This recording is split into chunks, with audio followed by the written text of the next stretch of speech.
কুকুর আর ছাগলের গল্প। একদা এক গ্রামে ভোলু নামের এক কুকুর আর ছাগলু নামের এক ছাগল বাস করত। ভোলু ছিল খুব দায়িত্ববান আর পরিশ্রমী। সে প্রতিদিন তার মালিকের বাড়ি পাহারা দিত আর ছাগলু ছিল খুব সহজ-সরল আর শান্ত স্বভাবের। সে সারাদিন মাঠে ঘাস খেয়ে বেড়াত।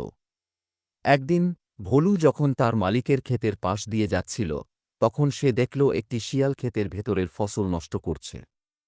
ভোলু শিয়ালটিকে তাড়া করল এবং শিয়ালটি ভয়ে পালিয়ে গেল। ভোলু ভাবেল, আজ আমি শিয়ালটিকে তাড়া করতে পারলাম, কিন্তু যদি সে আবার আসে। ভোলু তখন ছাগলুর কাছে গেল এবং সব খুলে বলল। ছাগলু সব শুনে বলল, আমি তোমাকে সাহায্য করতে পারি। আমি দিনের বেলা খেতে ঘাস খাই, আর যখন শিয়াল আসে তখন তোমাকে সতর্ক করে দেব। ভোলু খুশি হয়ে বলল, ধন্যবাদ ছাগলু।